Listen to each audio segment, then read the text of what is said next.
지금으로부터 45년 전에 하나님께서는 주님의 핏값으로 사신 성산교회를 이곳에 세우시기 위해 부족하고 연약한 종의 마음을 감동해서 신월동으로 와서 교회를 개척하게 했습니다. 45년 전에 신월동은 도시라고 볼 수 없을 정도로 큰 건물도 없었고, 교회 앞에 있는 남부 순환도로도 편도 4차선인데 2차선만 포장이 되고 2차선은 비포장 도로로 차량들이 다니고 있었습니다. 45년 전에는 이곳에 초등학교도 또 중학교도 고등학교도 하나 없었습니다. 그래서 큰 꿈을 품은 젊은 종에게는 교회 개척 장소로는 전혀 마음에 들지 않았습니다. 그러나 건축하는 집사를 믿고 교회 개척 자금을 모두 주었기 때문에 다른 곳에서 개척할 수 있는 건물을 얻을 수 있는 돈이 없어서 어쩔 수 없어 이곳으로 이사를 오게 되었던 것입니다. 우리 성산교회의 시작은 참으로 미약했습니다. 건물을 얻지 못해 작은 연립 2층 12평 안방에서 예배를 드리며 주일학교를 시작했습니다. 비록 안방에서 시작한 주일학교였지만 주일학생들이 30여 명 이상 모여서 예배를 드렸으니 하나님의 은혜가 없었다면 어떻게 이런 일들이 일어날 수 있었겠습니까? 그때 주일학교에 다녔던 학생들이 이제 성장을 해서 성산교회 안수집사로 임직을 받아 충성스럽게 교회를 섬기는 일꾼도 있습니다. 성산교회가 세워지고 성장하는 과정에서 말로 표현할 수 없을 정도로 여러 가지 시험과 환란이 있어 신앙생활을 함께하던 성도들이 교회를 떠나는 그런 아픔도 있었습니다. 한두 사람이 떠나는 것이 아니라 몇십 명의 숫자가 떠난다는 것은 사람으로서는 참으로 견디기 힘들고 어려운 일이었습니다. 그러나 하나님께서는 그 모든 시험을 통해서 사람을 믿거나 의지하지 말고 오직 나만 믿고 의지하고 바라보며 목회하라고 하는 훈련을 시켜주셨던 것입니다. 사람이 서로 만날 때는 기쁨이 배가 되었지만 그들이 목사를 욕하고 교회를 비방하면서 교회를 떠나는 모습들을 볼 때에는 마음의 아픔과 깊은 상처를 받을 수밖에 없었습니다. 그러나 지금은 그들을 미워하거나 원망하지 않고 반대로 감사하는 마음을 가지고 있습니다. 왜냐하면 그들의 수고와 헌신이 있었기 때문에 성산교회가 성장할 수 있었기 때문입니다. 여러분들도 개척 초기에 성도들의 그 수고와 헌신을 잃어버려서는 안 되는 것입니다. 작은 연립방에서 시작했던 성산교회가 무너지지 않고 지금은 교회 건물을 건축해서 이곳에서 하나님을 섬기는 교회로 성장하게 된 것은 바로 하나님의 은혜요, 하나님의 기적의 산물입니다. 앞으로도 하나님의 놀라운 은혜와 기적의 역사들이 지난날과 같이 중단되지 않고 주님 오실 때까지 변함없이 나타나는 그런 성산교회와 성도들 되시기를 축원합니다.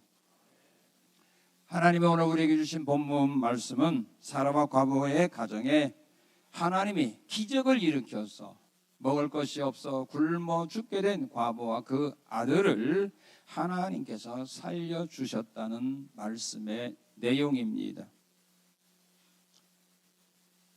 여러분들의 가정에도 사람과 과부의 가정에 나타났던 이런 기적이 나타나기를 원합니다. 그러면 사람과 과부의 가정의 기적이 왜 일어났을까? 사람과 과부의 가정에 어떤 일이 있었기에 하나님은 그 가정에 통에 가루가 닿지 않고 기름병 기름이 떨어지지 않는 이 기적을 3년 6개월 동안 허락해 주셨을까? 그냥 기적이 일어난 것이 아닙니다. 우리는 그 말씀을, 그 진리를 오늘 말씀을 통하여 내 것으로 삼아야만 여러분의 가정에도 앞으로 이런 기적의 역사들이 일어날 수 있기 때문입니다. 하나님의 기적은 믿음 있는 곳에 나타나는 겁니다. 사람들이 많이 모인다고 기적이 일어나는 것이 아니고 좋은 시설에서 예배드린다고 기적이 일어나는 것이 아닙니다. 사르밧 과부의 가정에 왜 기적이 일어났을까? 왜 났습니까? 이런 믿음이 있었기 때문에 나타나는 겁니다. 오늘 우리 성산교회가 기적이 나타나는 교회가 되기를 원한다면 오늘 본문에 있는 말씀을 우리의 것으로 삼고 그대로 지켜 행해야 되는 겁니다. 이걸 깨닫고 이걸 통하여 은혜 받았다고 기적이 일어나는 것이 아니라 이대로 행할 때 나타나는 겁니다. 행하지 않는다면 하나님의 기적은 성산교회에 일어나지 않습니다. 여러분의 가정과 여러분의 삶 속에 하나님의 기적은 일어나지 않습니다. 그러나 본문에 나타난 믿음을 내 것으로 삼고 이대로 살아간다면 하나님의 기적은 지금도 변함없이 나타나게 되는 것입니다.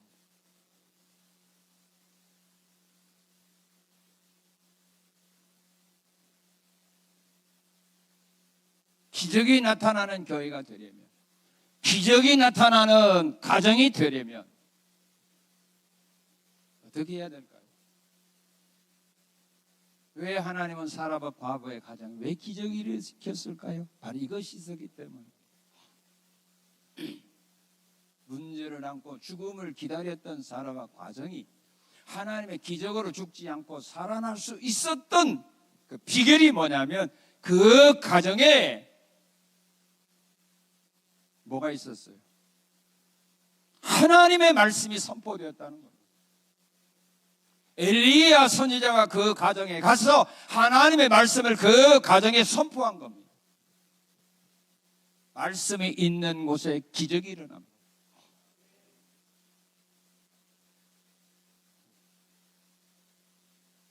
이 세상이 창조된 것도 하나님의 입에서 나온 말씀 때문에 이 세상이 창조된 거 아닙니까?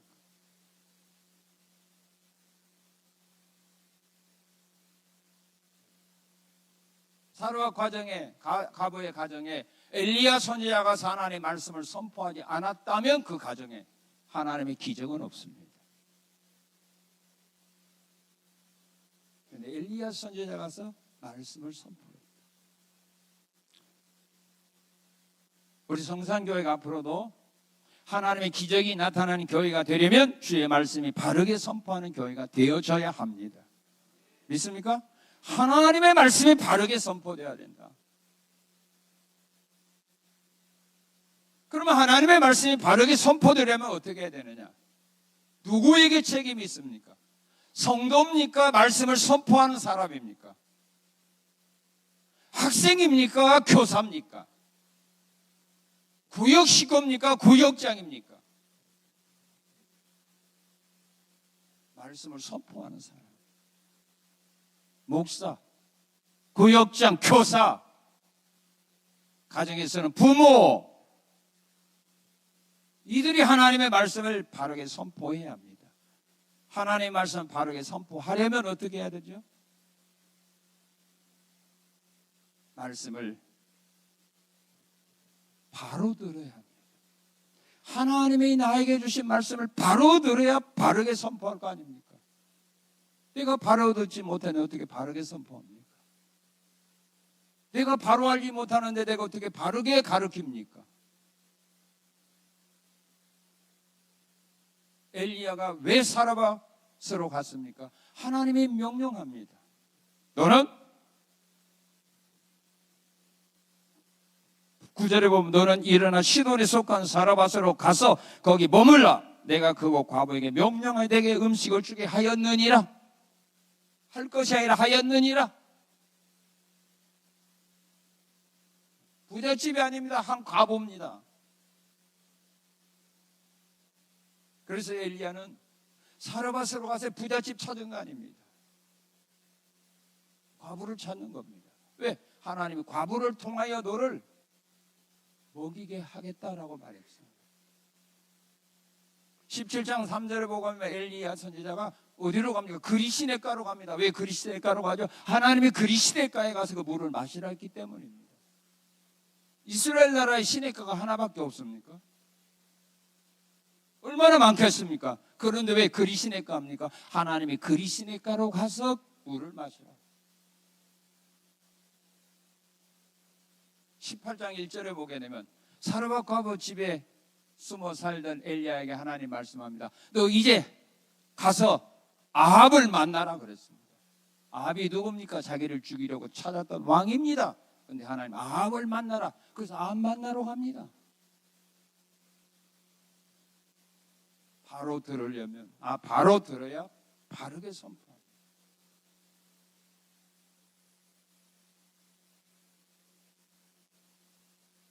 신명기 18장 18절에서 22절에 보면 하나님이 이렇게 약속을 합니다.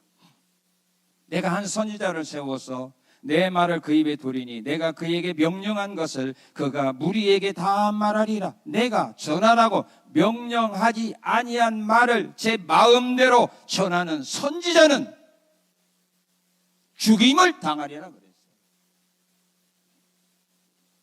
내가 전하라는 말대로 전하지 않는 선지자는 죽임을 당하리라.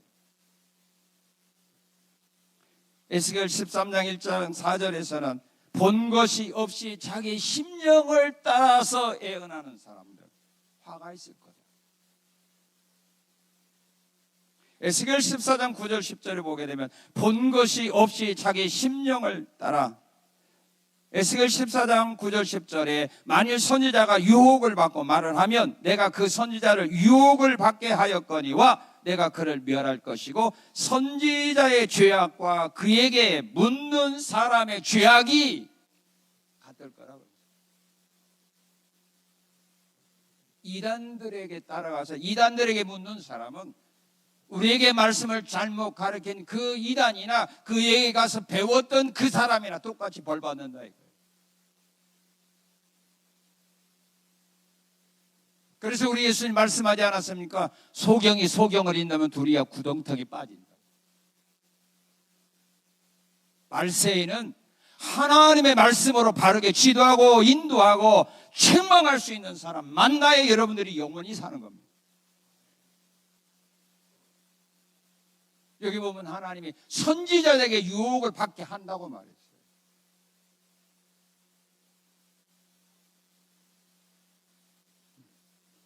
목사에게 하나님이 유혹을 받게 해서 말씀이 아닌 걸 전하게 한다 이 말이에요.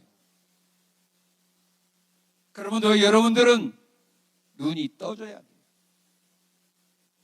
이것이 하나님의 말씀인가 아닌가를 분별하고 하나님의 말씀이 아닐 때는 여러분들이 영원히 살려면 그 교회 떠나야 돼요. 그러시면 그날에 여러분들은 하나님이 심판받아요. 성경인지 자기의 생각인지 자기의 느낌인지 자기의 경험인지 자기의 지식인지 분별할 줄 알아야 돼요. 본 것이 없지 자기 심령을 따라 애언하는 사람 죽임을 당합니다.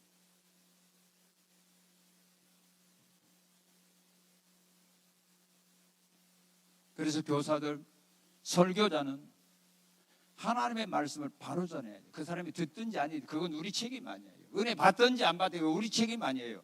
이 말을 통하여 그가 상처 받든지 안 받든지 그건 말씀 전하는 자의 책임이 아니에요. 말씀 전하는 자는 하나님 주신 말씀을 그대로 전하는 겁니다. 사람들이 은혜 받게 하려면 말씀에서 자꾸 떠나가게 돼 있어요. 왜? 그들이 원하는 걸 주어야 하니까. 둘이 같이 망하는 겁니다. 하나님이 주시는 말씀을 바로 들어야 됩니다. 그리고 정말 중요한 거가 있습니다. 하나님의 말씀을 전하는 사람이 정말로 중요하게 생각해야 될 거가 있습니다. 근데 이것이 지금 부족해요. 전하는 사람들에게서 이것이 부족해요. 그러니까 하나님의 말씀에다 확신 있게 전하지를 못하는 겁니다. 그럴 것이다. 그렇게 하면 될 겁니다. 될 수 있습니다. 그렇게 말하는 이유가 뭐죠? 자기가 전하는 말씀을 확신하지 못하기 때문입니다. 믿지를 못하기 때문에 그렇습니다. 말씀 전한 자는 자신이 선포한 말씀대로 되리라고 하는 믿음을 가져야 된다, 그 말입니다. 9절에서 14절에 보면은 엘리야 선지자가 하나님 말씀을 전해줬습니다. 떡을 만들어 내게 가져와라. 그럴 때 그 여인이 말하죠. 우리 떡이 없다. 가루 조금과 기름 조금밖에 없다. 이것 먹고 우리는 죽으려고 했다. 선지자의 말을 듣고 순종 안 합니다. 변명합니다. 이유를 댑니다. 그럴 때 엘리야가 뭐라고 말합니까?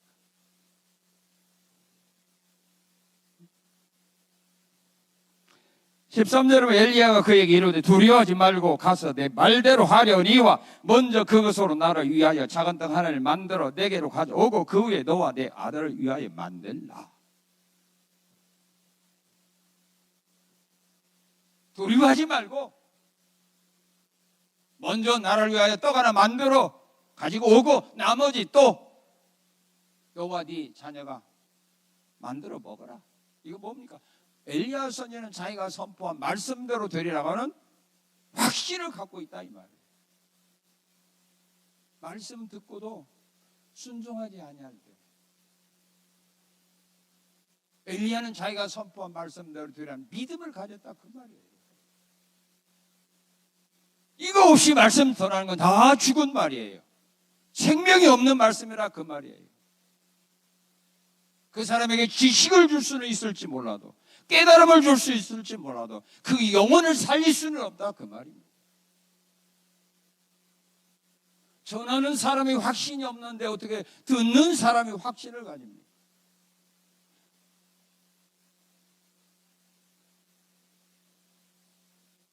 정말 오늘 하나님의 말씀을 전하는 설교자들이 엘리야 선지자와 같은 이 믿음을 가지고 전하는 거예요.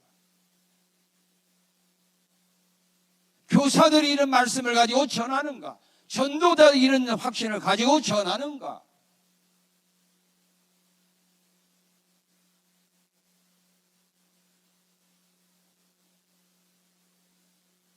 예수님도 자신이 전한 말씀도 드리려는 믿음을 가져요. 예수님은 제자들에게 말했습니다. 내가 제사장들과 서기관 바리새인들에게 고난을 받고 내가 죽게 될 거다. 그러나 4일 만에 나는 살아날 거다. 그 예수님이 전한 겁니다. 제자들에게 가르쳐 준 겁니다. 그래서 우리 예수님은 자기를 죽이려고 군인들이 왔을 때 피하지 않았습니다. 그들을 물리 싸우지 않았습니다. 왜? 내가 죽어야 살아난다는 그 말씀대로 하나님이 이루어 주신다는 확신이 있었기 때문입니다. 죽어도 나는 산다. 그 말씀에 대해서 예수님 확신이 없었다면 십자가 죽겠습니까? 피하지요.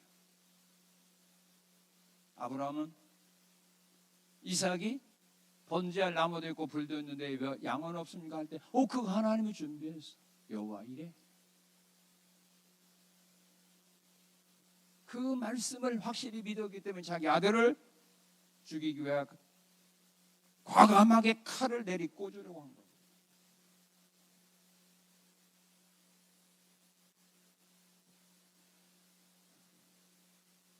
이 교회, 이 재건축 교회에 이것은 나는 그렇게 믿습니다. 하나님의 말씀의 기적이다, 나는 그렇게 믿고 있습니다.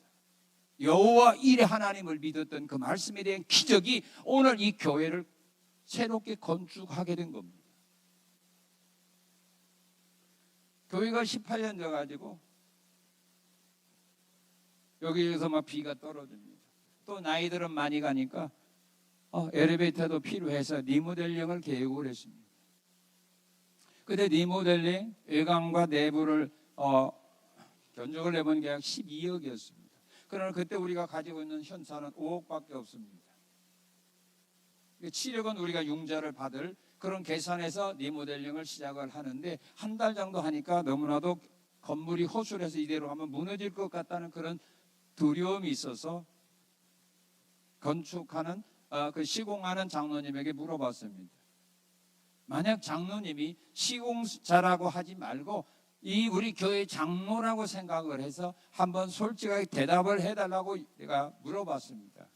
만약 장로님이 우리 교회 장로님이라면 계속 진행하는 것이 좋겠습니까? 아니면 여기서 중단하는 게 좋겠습니까? 그러니까 그분도 말하자면 솔직히 그런 불안한 마음이 있어서 말하고 싶었지만은 자기는 할 수 없었다고 말하더라고요. 그러면서 중단하는 것이 좋겠다. 그러면 결정을 너무 잘하셨다 그랬어요. 그때 돌아갔던 그 경비관이 1억 정도 들어갔습니다. 그 결정을 한 후에 제가 주일날 성도답에 광고했습니다. 교회는 더 이상 진행할 수 없습니다. 다시 원상복귀할 수 없습니다. 왜? 너무 부셔버리기 때문에. 그래서 리모델링도 계속할 수 없고 방법은 하나입니다. 헐어버리고 다시 짓는 길밖에 없습니다. 우리 여호와 일의 하나님을 믿읍시다. 왜 아브라함만 여호와 하나님을 믿습니까? 우리도 여호와 일의 하나님을 믿읍시다. 그럼 오늘부터 여러분 기도하십시오. 그래서 기관별로 돌아가면서 기도하게 했습니다. 그리고 여호와 일의 하나님을 믿는 믿음을 가지고 다시 설계를 내고 다시 허가를 받고 또 시공사 다시 만나서 그 다음에 공사를 시작했습니다. 여러 가지 어려움도 많았지만 나중에 결산해 보니까 약 33억이라는 돈이 들었습니다. 현찰 4억밖에 없는 거예요. 교회 건축을 위하여 준비하고 헌금하고 그리고 시작해도 참 어렵습니다. 그런데 아무런 준비 없이 했습니다. 제가 그때 그렇게 여러분들이 광고한 줄 압니다. 내가 솔직히 원하는 것은 그냥 외관 교회 건물만 지어도 나는 감사할 것 같다. 페인트 칠만 해도 너무 좋을 것 같다. 그러나 여호와 일의 하나님은 아마 우리가 상상하지 못한 좋은 모습으로 교회를 지을 수 있도록 역사할 겁니다. 우리 그 하나님 믿고 나갑시다.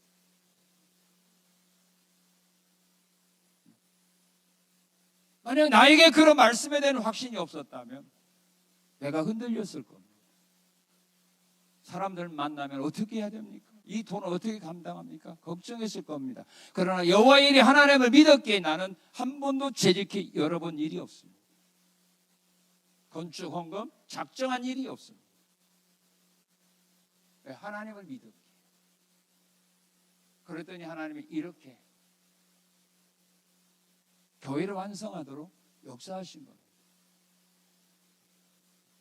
그런데 더 놀라운 것은 그래 교회 건축하고 3년 만에 빚을 다 갚고 4년째 헌당했다는 겁니다. 이게 하나님의 기적 아닙니까? 그래서 이걸 볼 때마다 나는 것은 여호와 일의 하나님의 말씀에 듣는 겁니다.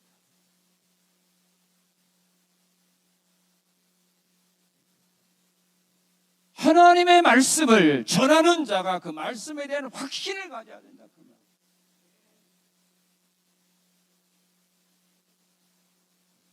그리고 중요한 거가 있어요. 이 사르밧 과부의 가정에 이 엘리야 선지자를 통하여 선포된 말씀이 그대로 이루어지는 기적이 일어나게 되었던 비결이 어디에 있느냐면 바로 여기에 있어요. 12절 15절을 보게 되니까 이 사르밧 과부가 엘리야 선지자 전의 말씀을 듣고 그 말씀 믿었어요? 안 믿었어요? 믿었어요? 안 믿었어요? 안 믿었죠. 순종했어요? 믿지 않으니까 순종할 수 없죠. 그럴 때 어떻게 하죠? 엘리야가 어떻게 합니까? 자신이 선포한 말씀대로 되리라는 믿음을 가지고 말씀을 들은 사람으로 하여금 그 말씀대로 순종하도록 이끌어 줬다는 말입니다. 떡을 만들어 가져와라. 하나님의 말씀에 이 통에 가루가 다하지 않고 기름배에 기름이 다하지 아니한다 했다. 떡 만들어 와. 하나님의 말씀을 나만 믿는 것이 아니라 그 말씀을 들은 사람으로 하여금 그 말씀대로 되리라는 믿음을 가지고 지키게 해야 된다 그 말이에요.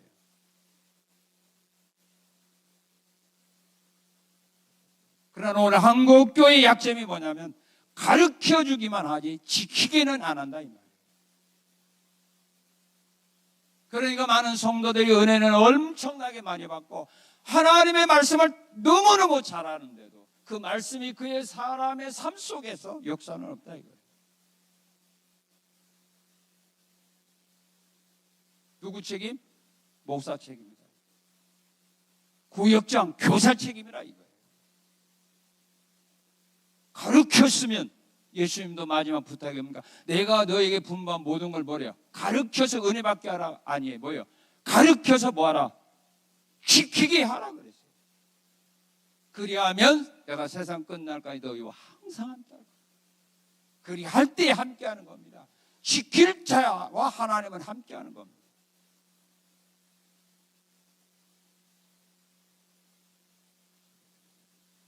여호수아도 하나님으로부터 말씀을 받았어요. 여리고성을 6일 동안에 하루 안 받고 마지막 날 7바퀴 그러고 있쳐라. 그걸 가르쳐주고 여호수아는 자기 일 했습니까? 그 일을 하나님 주신 말씀대로 순종하도록 자기가 직접 그들과 함께 돌았잖아요.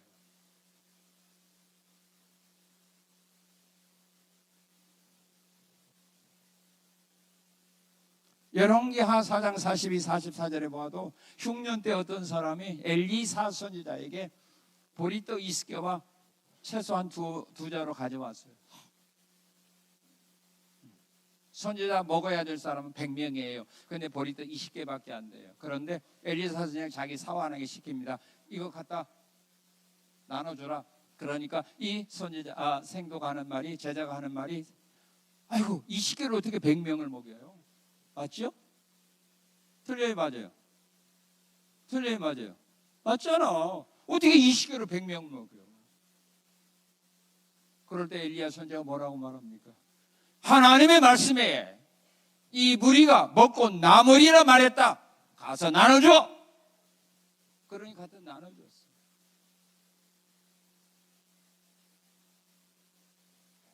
말씀을 전하는 걸로 끝나는 거가 아니라 지키게 하는 거예요. 안 지키면 별 볼 일 없어요. 그 말씀 들은 사람이나 안 들은 사람이나 똑같아요. 착각하지 마세요. 교회 다니는 사람이나 안 다니는 사람이나 똑같아요. 성경 공부한 사람이나 안 한 사람이나 똑같아요. 지키지 않으려면 차라리 배우지를 말아요. 그러면 다른 사람 판단은 안 하죠. 교만은 안 떨지요.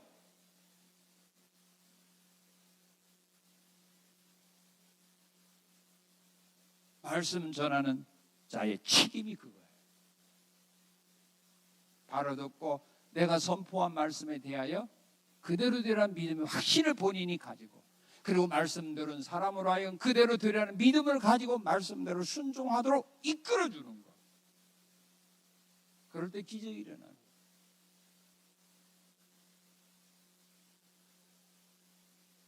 지금 여러분들과 같은 신앙생활 할 때 과연 하나님의 기적이 일어날 수 있을까?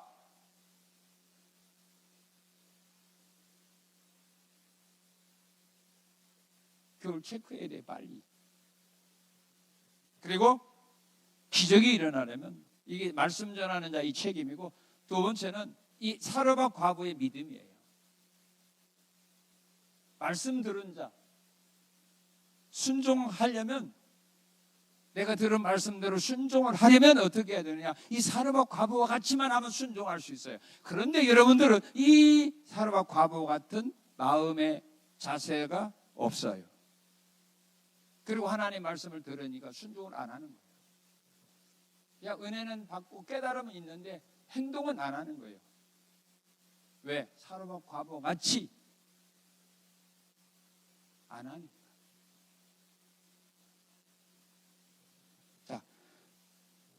선포한 말씀대로 순종하는 교회가 되려면, 선포한 말씀대로 순종하는 성도가 되려면 어떻게 해야 되죠? 자, 11절, 12절 한번 읽어봅시다. 시작.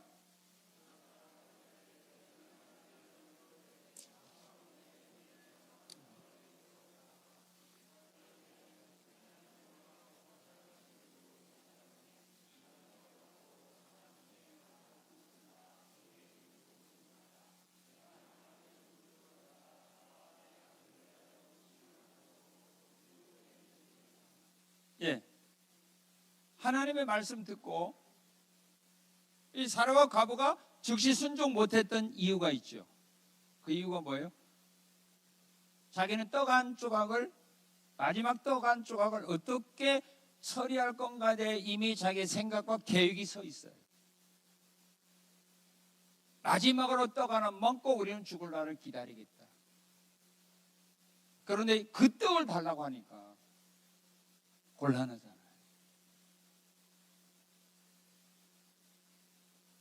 우리가 하나님의 말씀에 순종하려면 그 하나님의 말씀이 나와 내 생각과 내가 계획한 것과 일치하면 문제는 없어요. 그런데 때로는 안 맞을 때가 있어요.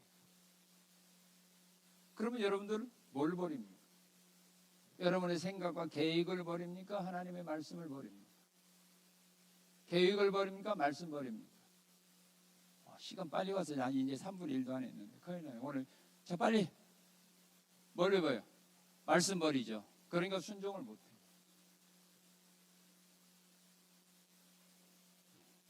그래서 우리가 순종 못해요. 내 계획이 안 맞아. 내가 생각한 거 안 맞아.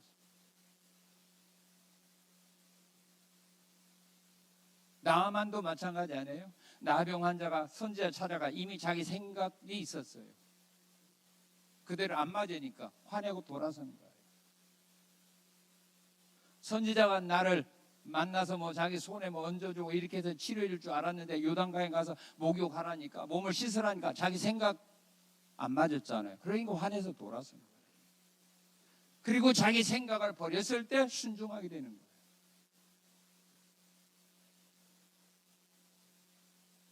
사도행전 16장에 보면 사도 바울의 계획이 뭐냐면 아시아 선교가 아니라 아시아에 가서 선교하는 그런 계획을 가지고 선교를 떠났는데 그 길이 자꾸 막혀요.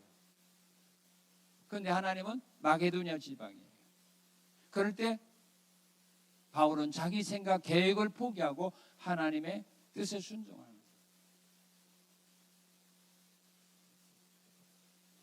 자, 그리고 그러니까 여러분들이 하나님의 말씀에 순종하는 그런 삶, 하나님의 말씀에 순종하는 교회가 되려면 우리가 세운 계획과 우리가 생각하는 목표가 있을지라도 그것이 하나님의 뜻에 말씀에 어긋날 때는 기꺼이 포기할 줄 알아야 된다 이 말이에요.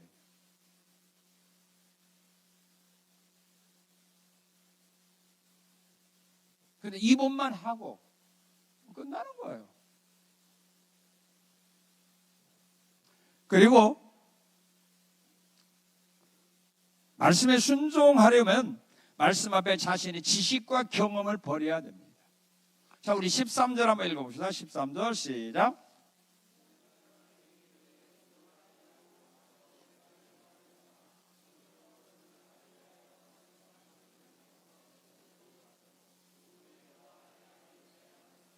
예, 자, 하나님의 말씀에 순종하려면 자신의 지식과 경험을 버려야 됩니다. 자, 우리가 통에 있는 가루와 기름에 있는 기름을 다 부어버렸어요. 그래서 떡 만들어 먹었어요. 그러면 다음에 가서 통 이렇게 하면 가루가 나와야 안 나와요? 기름 나와야 안 나와요? 이게 뭡니까? 우리가 가지고 있는 지식이고 상식이고 경험이라 이 말이에요.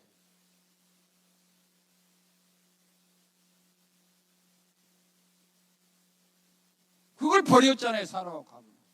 내가 털털 털어서 만들었는데 다 쏟아버리는데 어떻게 다음에 거기에서 밀가루가 거기서 기름이 나오겠습니까? 어떻게 떡을 만들어 먹습니까?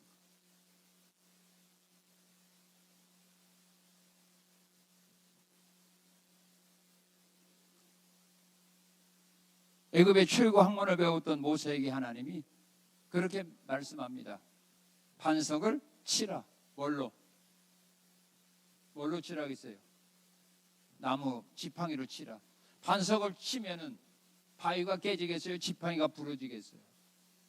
그것이 우리의 지식이고 경험이에요. 근데 하나님은 그걸 치라는 겁니다. 뭘로? 쇠망치도 아니에요. 지팡이로. 그것도 나무 지팡이로. 모세가 만약 자기의 지식과 경험을 우선시했다면 하나님 이렇게 하면요 지팡이 부러져요. 우리가 가르칠 겁니다. 그래서 너무 지식은 많고 너무 신앙도 경험이 많은 사람은 하고 하나님의 말씀에 대해서 그렇게 하면 되니 안 되니 하는 거예요. 그런 사람의 삶 속에서는, 그런 교회에서는 하나님 기적 없어요. 미안하세요. 말씀이면 내 모든 지식 경험에 안 맞아도 포기하고 말씀은 그냥 바보같이 따라가야 하나님의 기적을 체험하게 됩니다. 자, 그리고 중요한 거가 있어요. 자신에게 선포된 말씀대로 되리라는 믿음을 가지고 순종해야 됩니다. 자, 사르밧 과부가 가서 통에 가루 기름병에 기름을 따랐어요. 어떻게 따랐다고 했어요? 여기 우리 15절 같이 읽겠습니다. 그가 가서, 네, 누구 말대로 했어요? 엘리야의 말대로 가서 떡 하나 만들어 오고 그 다음에 떡 만들어 먹어라. 그러면 통에 가루가 닿지 않는다. 이게 하나님 말씀했다. 그 말씀을 믿고 그대로 되리라고 하는 확신을 가지고 그대로 행동에 옮기는 거예요. 나에게 주어진 말씀대로 되리라고 하는 믿음을 가지고 순종할 때 기적이 일어납니다. 베드로가 깊은 데로 가서 그물을 내려 고기를 잡으라는 그 주님의 말씀을 믿고 그대로 되려는 믿음을 가지고 가서 그물을 내렸을 때 고기 잡은 거예요. 그럼 한번 던져볼까? 아니에요. 한번 해볼까? 아니에요. 왕의 신하도 자기 아들이 두고 갈 때 예수님께 가서 말합니다. 내 아들이 죽으면 빨리 내려와서 좀 살려주세요 할 때 주님 말합니다. 가라, 내 아들이 살아있다. 그 말씀을 믿고 가더니 그랬어요. 그 시점에 아이가 살아난 거예요.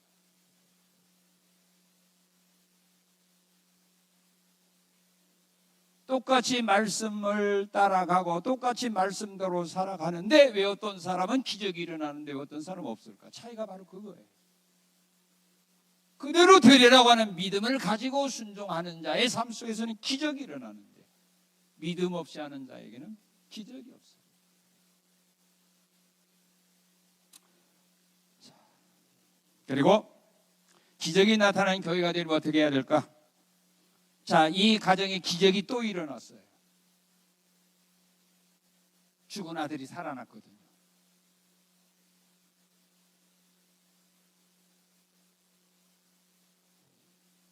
자, 기적이 일어나는 가정이나 교회가 되려면 어떻게 해야 될까? 문제가 발생했을 때 원망하지 말고 하나님께 기도하라.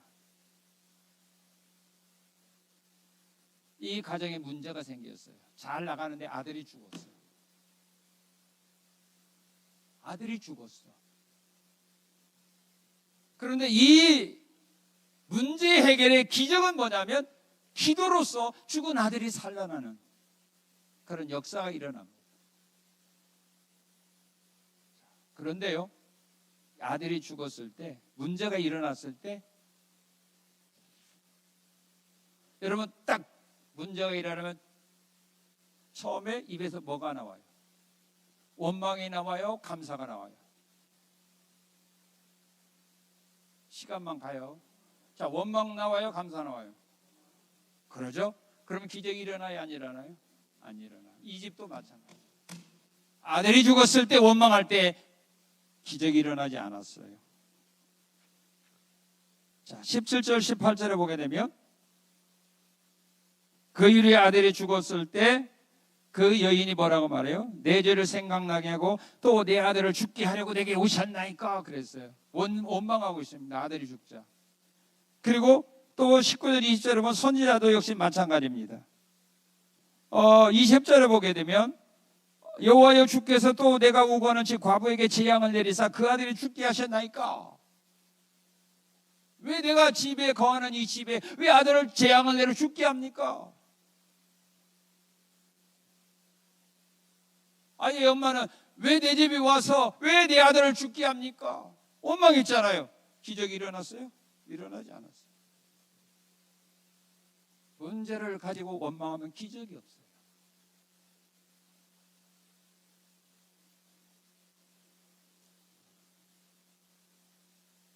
출애기 14장에 보아도 홍해 앞에서 그들이 하나님께 부르짖어 기도했어요. 응답이 없자 바로 원망했을 때 하나님 기적 일으키지 않았어요. 홍해 바다 갈라주지 않았어요. 민수기 21장 4절 9절에 보면 길이 약하다고 그들이 험하다고 하나님께 원망할 때 길을 평탄하게 만들어주지 않았어요. 오히려 불뱀을 보내서 물게 했어요. 문제를 만났을 때, 교회가 문제를 만나든지 가정이 문제를 만났을 때 기적이 일어나기를 원한다면 원망하지 말아라. 그럼 어떻게 해야 되죠? 문제를 안고 부르짖어 기도하라. 21절 22절에 보게 되면 그 아이 위에 몸을 3번 펴서 엎드려 여호와께 부르짖었어요. 기도해야 돼요. 문제 앞에 기도해야 됩니다. 에스더와 모르드의 모든 유다 민족들이 죽음의 위기 앞에서 하나님 앞에 기도할 때 기적이 일어났습니다. 니느웨 성 사람들이 요나 선지자의 말을 듣고 금식하며 부르짖으며 기도할 때 기적이 일어났습니다.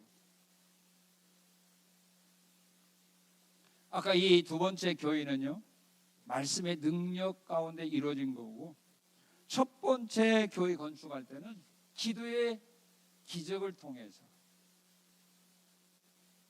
첫 번째 교회는 건축하게 된 겁니다.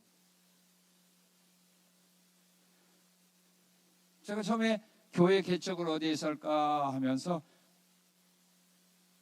기도원에 올라가서 10일 금식 기도하고 내려와서 교회 개척지를 찾아다녔습니다. 천호동, 비산동, 석수동, 또 목동.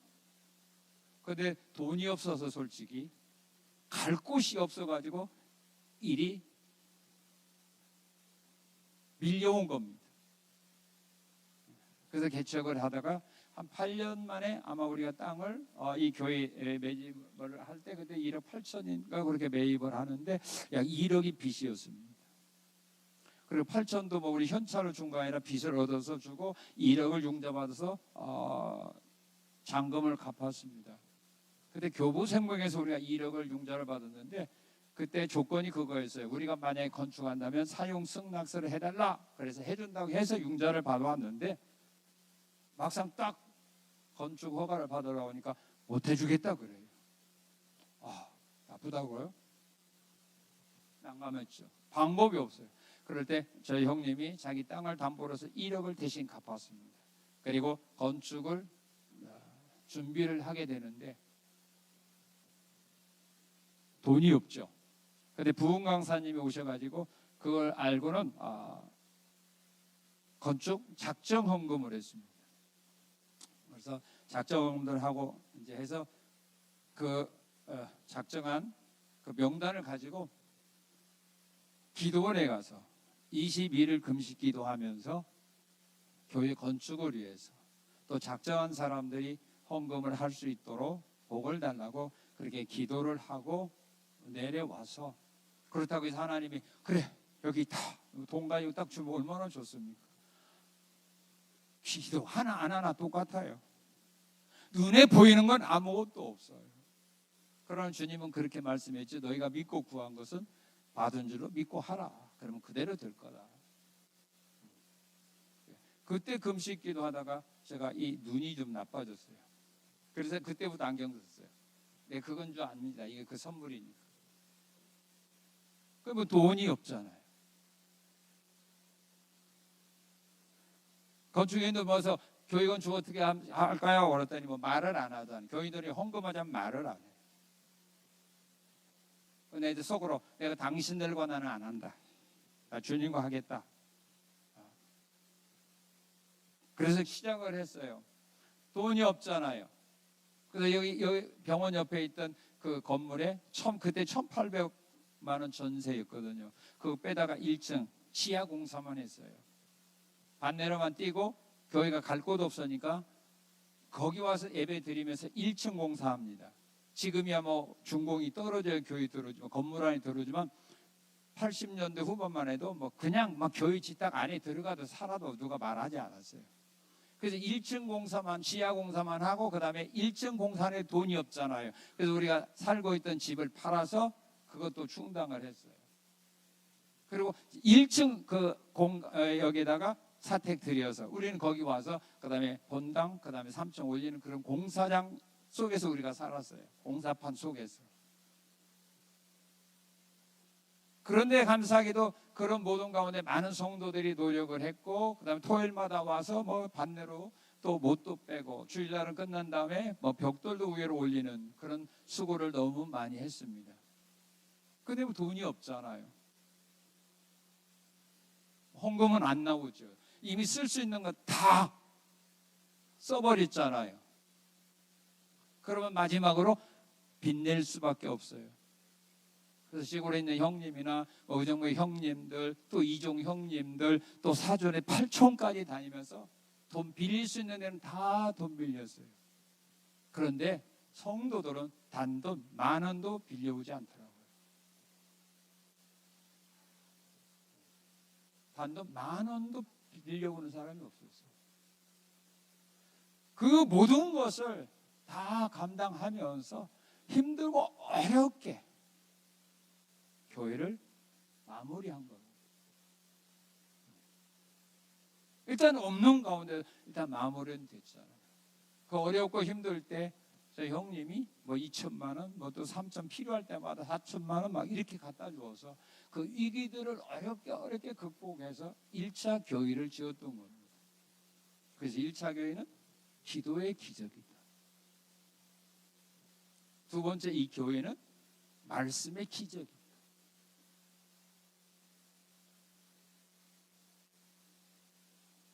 그런 가운데서 우리 교회가 금식기도 한 후에 이 신월동으로 와서 교회를 개척했고 또 그런 어려운 가운데서 기도를 통해서 또 하나님 앞에 또 나갈 때에 그 어려운 환경에서도 교회를 건축할 수 있도록 인도해 주셨고 또다시 이 재건축은 말씀의 능력과 기적을 통하여 이 교회가 세워지고 지금 여기까지 나왔다는 사실을 여러분들은 기억해야 돼요. 앞으로도 이런 기도의 기적과 말씀의 기적이 일어날 수 있는 교회가 되도록 여러분들은 믿음으로 기도하고 말씀 전하는 자도 하나님의 말씀 그대로 되려는 확신을 가지고 전하면 듣는 여러분들도 깨닫는 것으로 은혜 받는 것으로 족한 자 되지 말고 사르밧 과부처럼 그대로 되려는 믿음을 가지고 행하라 이 말이에요. 그럴 때 말씀의 기적이 변함없이 일어나게 되는 것이 우리가 원한다고 되는 거 아니라 이 말이에요.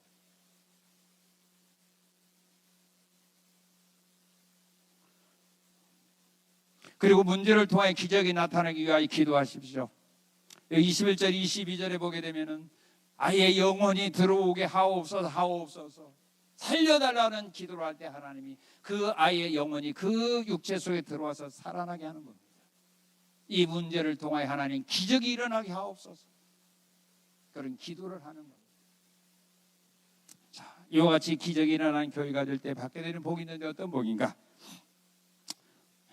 선포된 말씀대로 이루어지게 되는 복입니다. 자, 우리 15절 16절 한번 읽어봅시다. 그가 가서 엘리야의 말대로 하였더니 그와 엘리야와 그의 식구가 여러 날 먹었으나 여호와께서 엘리야를 통하여 하신 말씀 같이 통에 가루가 떨어지지 않냐고.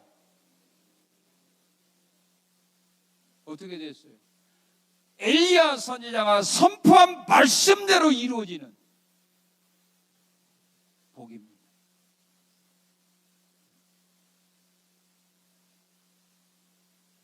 이 강단에서 선포되는 말씀대로 이루어지는 그 복이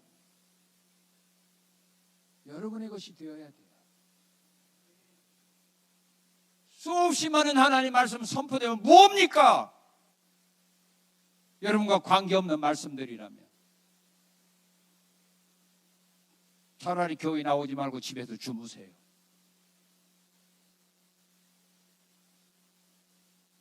말씀 듣고도 내 멋대로 내 생각 내 계획대로 살아갈 것 같으면 교회 나오지 말라 이 말이에요. 말씀 들으면 뭐합니까? 성경 공부하면 뭐합니까? 은혜 받으면 뭐합니까? 시간 낭비지.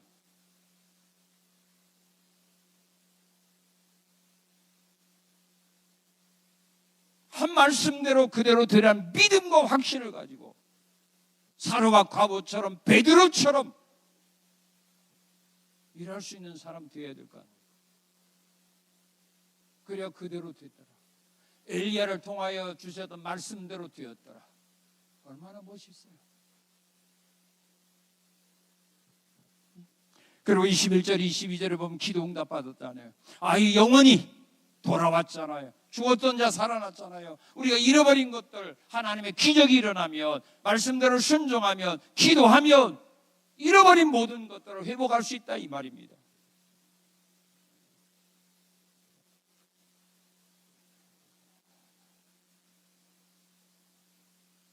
그리고 24절에 보니까 하나님의 말씀이 진리라는 사실을 믿게 되었습니다.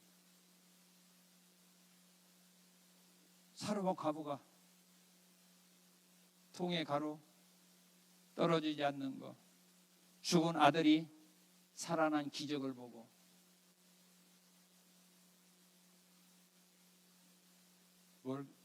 뭘 알았어요? 뭘 믿었어요?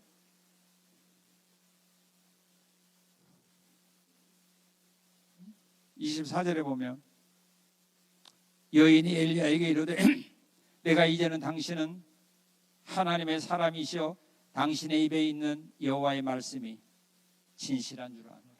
진실, 진리라는 겁니다. 내가 이제야 하나님의 말씀이 진리라는 거 내가 이제야 알았다. 말씀에는 기적이 따라 나가요. 기적이 일어나지 않는 말씀은 죽은 거예요. 기도에는 응답의 역사가 나타나야 돼요.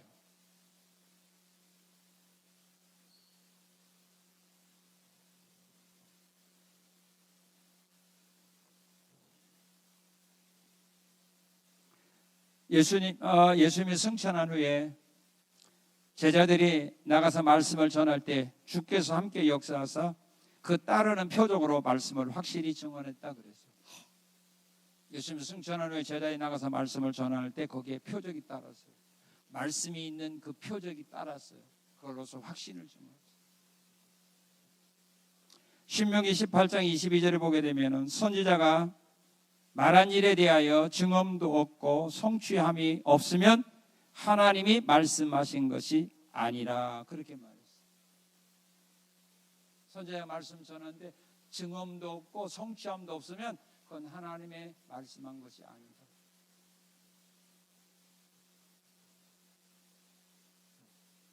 증언이 없으면 성취함이 없으면 하나님이 말씀하신 것이 아니라는 말이에요. 여기서 선포되는 말씀이 하나님이 말씀하신 것이 아니라면 우리 모두 죽는 거예요.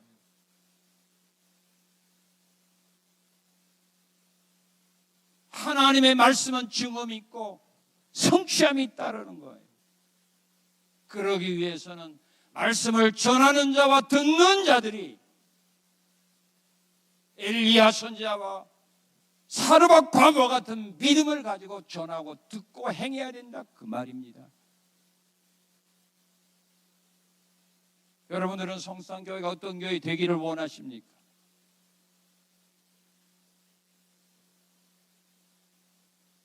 지금까지도 기도의 기적과 말씀의 기적을 통하여 세우셨고 여기까지 인도하신 하나님의 역사가 여러분의 시대에 중단되면 되겠습니까? 지난날보다 더 강력한 기도의 역사와 말씀의 능력의 역사가 일어나는 성산교회 성도와 교회 되시기를 주님의 이름으로 축원합니다. 주님 감사합니다. 사라와 과보의 가정에 기적을 일으켰던 주님께서 우리 성산교회와 성산교회 성도의 가정에 기적을 일으켜 주시기 위하여 오늘 말씀 주셔서 감사합니다.